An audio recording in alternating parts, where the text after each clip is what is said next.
عمري عاود فكرت نسافر بوحدي في الليل من بعد هاد الواقعة، خصوصا في الطرق الجبلية.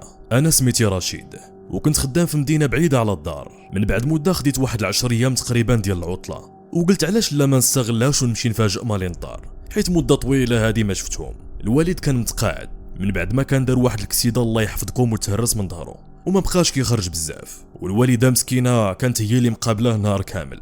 ما قلت حتى شي واحد انا جاي ديك الليله من غير خويا اللي علمته باللي غادي نشد الطريق. كنت داير في بالي نوصل مع الفجر، من هنيت نفاجئ مالي الدار وفي نفس الوقت نمشي بالليل كيكون الجو مبرد حسن من الشمس ديال الصباح. كلشي كان مزيان حتى دخلت للطريق ديال تيزين تيشكا اللي ما بين ورزازات ومراكش. الا سبق ليك دزتي من تما في الليل غادي تعرف على شنو كنهضر. فيراجات ما كيساليوش، جبال من هنا والهاويه من لهيه، وضباب كتير لدرجه انني بعض المرات ما كنبقاش نشوف حتى القدام ديال الطوموبيل. كان الضباب بيض بزاف بحال الا شي حيط كبير داير بيا من كل جهه. كل دقيقه كنقول الله يخرج هاد الطريق على خير وصافي. وفي وسط هاد الجو بان قدامي تشوير كيشير ان الطريق مسدوده بسبب شي كسيده وكيوجه الطوموبيلات للطريق الاخرى، فما عنديش اختيار، تبعت الطريق الاخرى ومن تما بدات القصه الحقيقيه.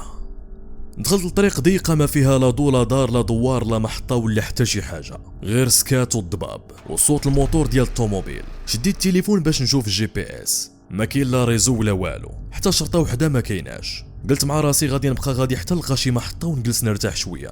المشكل اللي ما ضربتش ليه الحساب، الدقيقه ولات 10 و10 ولات ساعه وبقيت غير كندور تما في دوك الجبال. بديت كنحس بالعيا، عيني كيطيحوا بوحدهم، ضباب كيبزز عليك تركز، ومع قوه التركيز كيبدا الدماغ يطفى. حليت الشرجم باش يدخل البرد، زدت في صوت الراديو وغسلت وجهي بالماء غير باش نتوقد، ولكن والو، النعاس كان كيغلبني، راسي كيطيح مره وكل مره كنفيق وكنقول باقي غير شويه. وكانت هذه اكبر غلطه درتها في حياتي صراحه، حيت في واحد اللحظه ولا يمكن حتى قل كانت كافيه باش يوقع اللي وقع. فقت على صوت الرويض وهي كتحكم على البارير ديال الحديد. حاولت نرد الفولون ولكن فات الفوت، طوموبيل زلقات وخرجات من الطريق وطاحت في واحد الخندق. الحاجه الوحيده اللي باقي عاقل عليها هي الدنيا بدات كدور بيا، مره كنشوف الارض ومره كنشوف السماء، مره غير الضباب. كلشي كان كيدور بالزربه حتى حسيت بضربه هزاتني وسكت كلشي. فتحت عيني غير بشويه، الحمد لله كنت مازال حي. صدري كيطلع ويهبط بالزربه ويدي كيترعدوا وقلبي كان كيضرب بالجهد حتى حسيت غادي يخرج من بلاصتو. بقيت جالس بلا حركه شي 20 دقيقه كنحاول غير نرجع نتنفس. الناس اللي سبق ليهم وداروا شي حادثه غادي يعرفوني علاش كنهضر وغادي يفهموا داك الشعور اللي كنعاود لكم مزيان، داك السكات اللي كيجي من بعد بحال الا الدماغ كيرفض يتيق انك باقي حي. خرج التليفون لا فيشور كلها مهرسه، حتى الا كان الريزو ما غادي نستافد والو. حاولت نشعل الطوموبيل، الموتور خدام، ولكن ملي بغيت نزيد فهمت باللي الطوموبيل غارقه كامله في وسط داك الخندق، ما بغاش تحرك والو. كنحاول نحل الباب وبصعوبه فتحته، جناب ديال الطوموبيل شي داخل في شي. خرج كندفع راسي غير بشويه حتى طلعت الفوق، ومنين شفت الطوموبيل حسيت برجلي ما بقاوش هازيني. القدام كله معوج والزاج كله مهرس، يعني منين ما متش راه ربي مكتب لي عمر جديد. جلست حدا الطريق شاد راسي بيديا، ما عرفت لاش ندير لا فين نمشي لا كيفاش غادي نطلب العون. وكان الضباب باقي كيزيد يتقل ديك البلاصه حتى حسيت بحال الا العالم كامل ما بقاش كيبان وبقيت غير انا والطريق. وبين ما انا غارق في التخمام بانوا لي واحد زوج ديال الضويات بعيد وسط الضباب، كانوا كيقربوا بشويه، وبديت كنقول مع راسي الله يجعلهم غير يكونوا شي ناس عاديين. ولكن اللي ما كنتش متوقعه ان هاد الكاميون اللي جاي غادي يبدل حياتي كامله. بقيت كنشوف داك الجوج ديال الضويات وهما كيقربوا وسط الضباب، مع كل ثانيه كنت كنقول مع راسي الله يجيب شي واحد اللي يعاونني ونخرج من هاد الحصله. ولكن في الداخل ديالي كان واحد الاحساس غريب. الكاميون قرب بشويه وداز حدايا، كنت غادي نشير ليهم بيدي ولكن تراجعت في اخر لحظه. قلت يمكن يخافوا ويمكن حتى ما يوقفوش ليا، ولكن من بعد ما داز بحوالي 20 متر تقريبا حبس وبدا كيرجع للور. ما عمرني غادي نسى داك الصوت ديال الكاميون هو راجع بشويه فوق الزفت وسط دوك الجبال الخاويين حتى وقف حدايا بالضبط. هبط الزاج ديال الشرجم، كانت في الكرسي اللي حدا الشيفور مرا كبيره في العمر، الوجه ديالها مكمش وعينيها تابتين فيا. دخلت لي الوسواس صراحه وما ارتاحيتش ليها. ابتسمات وقالت لي ولدي ياك لاباس، ياك ما محتاج نعاونوك ولا شي حاجه. بقيت غير ساكت. هي كانت كتهضر صراحه بالدرافات ولكن شي حاجه فيها ما كانش طبيعيه. عاودت قالت لي ولدي مالك، واش خاصك نعاونوك؟ هزيت راسي يعني بلا ما نهضر حيت ما كانش عندي شي حل اخر. الراجل اللي كان سايق هبط من الكاميون، كان كبير تبارك الله بزاف، كتافو عراض وما قال حتى كلمه. دار اللور وخرج سلسله ديال الحديد باش يجر ليا الطوموبيل. قلت مع راسي الحمد لله يمكن غير ظلمتهم. ولكن شويه والمراه بطات حتى هي وبدات كتمشى جهتي خطوه بخطوه حتى وقفات قريبه بزاف مني. وفي ديك اللحظه ضربتني ريحه خايبه بزاف، ريحه ما عمرني شميت بحالها. ما كانتش ريحه ديال العرق ولا ديال الدخان، كانت ريحه ثقيله كتخنق بحال شي حاجه ميته. هادي ايام حبست النفس بلا ما نحس، هي بقات كتقرب وانا بلا وعي بديت كنرجع اللور. كل ما رجعت خطوه هي كتزيد خطوه. شويه بدات كتهضر على الجبال، قالت لي هاد البلايص ما بقاوش كيف زمان، ما كاين اللي كيسول فينا. انا ما فهمتش هضرتها كلها صراحه، حيت بدات كتدخل وتخرج في الهضره. ما كنتش مركز مع كلامها، كنت كنقول لها غير اياها عندك الحق، الله يسر وصافي. بغيت غير راجل يسالي يخرج لي الطوموبيل ونمشي بحالي. ولكن ديك المراه ما كانتش كتخليني نتحرك، كل مره نحاول نبعد عليها كتسد عليا الطريق. والغريب انها كتلصق فيا بالعاني، كتدفعني بكتفها. وبلا ما نحس لقيت راسي واقف مباشره ورا الكاميو. هي سكتات في ديك اللحظه وابتسمات، واحد الابتسامه بارده خلات الحمي يشوك. وراه بالسيف انا بوحدي في الخلا والقفار مع ناس ما كنعرفهمش في نصاص هاد الليل. راه اي واحد بلاصتي ما غاديش يكون مرتاح. وشويه وهي تقول لي واش عمرك شي حاجه غريبه؟ قلت لا علاش؟ شارت بيديها لواحد الصندوق كاين في الكاميو وقالت اجي نوريك شي حاجه كاينه هنا تقدر تعجبك. هاد الجمله جاتني غريبه واش دانا لهاد الشيء اصلا. درت شويه، كان صندوق في الكاميو مغطي باش كحل وكبير، بان ليا مزيان ان كاين شي حاجه كتحرك تحته، ولكن صراحه ما قدرتش نميز شنو هي. توسوس الصراحه وقلت ليها لا ما خصني والو، بغيت غير نشوف واش الراجل محتاج نعاونو الا بغى يخرج طوموبيل. حاولت ندوز من جنابها، قطعات عليا الطريق. رجعات قالت لي مره اخرى غير شوف دقيقه وحده. حاولت مره اخرى، رجعات وقفات قدامي. كل ما نبدل الجهات سدها. دقات قلبي ما نكذبش عليكم بدات كتزاد.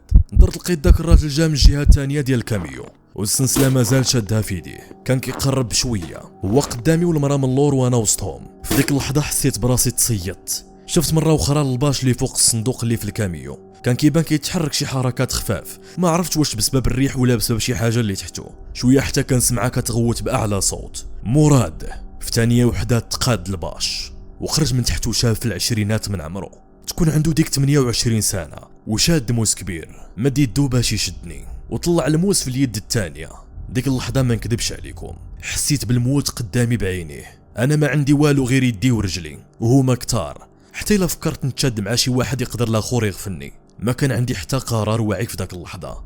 حسيت بداتي كترعد والشاب اللي خرج من تحت الباش كيقرب. رجليا تما خدموا قبل عقلي. رجعت خطوه للور وشويه وانا نتعكل مع واحد الحجره تما. طحت مع نط عطيتها بعفطه وحده بحال شي حمق غير كنجري، ما عرفتش فين غادي. المهم خدمت مود الحياه، ما بقيتش كنشوف ورايا، غير كنسمع الصوت ديال المراه كتغوت شدوه ما تخليوش، وصوت الراجل اللي كان سايق حتى هو كان كيغوت. ما سمعتوش شنو كان كيقول. المهم كانوا باغيين يشدوني باي طريقه.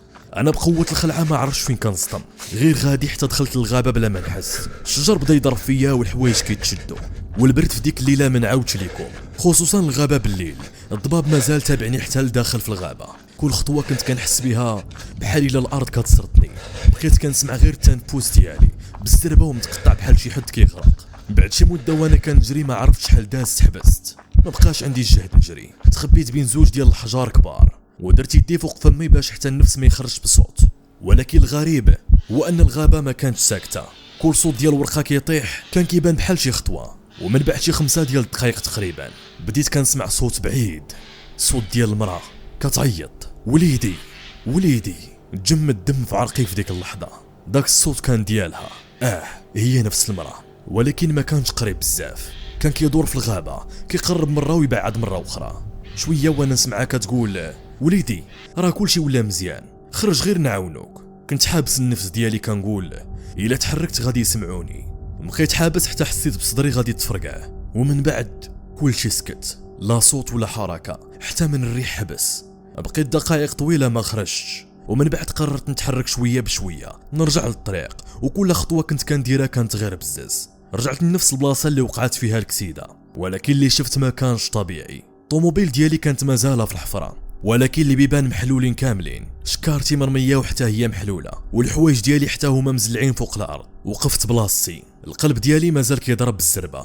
كلشي كان مخربق. الفلوس اللي كانوا عندي ما لقيتهمش. التليفون واخا مشات ليله في شهور لقيتهم كملوا عليه. ولكن الحاجه اللي خلاتني نجمد في بلاصتي هي الكراسه ديال الطوموبيل، كانوا متقطعين بالموس مشرقين بحال الا شي واحد كان كيغرس فيهم الغضب ديالو. قلت في دماغي راه رجعوا كانوا كيقلبوا على شي حاجه. الصراحه ما بغيت نبقى حتى ثانيه وحده تما، جريت مره اخرى في الاتجاه الاخر والليل باقي كيغطي كلشي حتى وصلت لواحد البلاصه كان فيها واحد الضو ولكن ضعيف، كانت بومبا صغيره الحمد لله. دخلت وانا بحال شي واحد خارج من شي حرب، وجهي فازق بالعرق والبرد والخوف. حاولت نهضر مع السيد اللي خدام تما ولكن الهضره كتقطع في حلقي. قلت ليه راني درت كسيده وخرجوا عندي شي ناس كانوا باغيين يصفيوها ليا. هو ما فهمش هضرتي كلها، ولكن منين شاف الحاله ديالي عيط للبوليس. بعد شويه جاو سولوني بزاف ديال الاسئله، ولكن انا بقوه الصدمه والعيا ما قدرتش نرتب حتى جمله مقاده.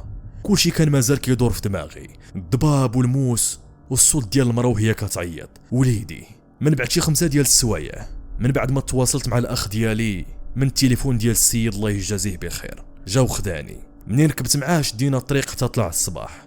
في ديك اللحظه حسيت بحال كنت ميت وعاد رجعت للحياه من جديد.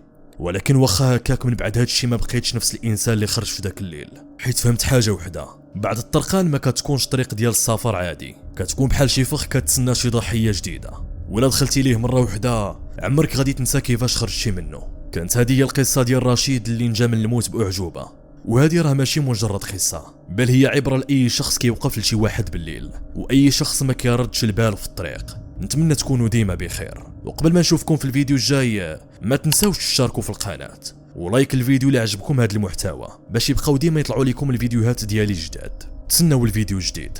في امان الله.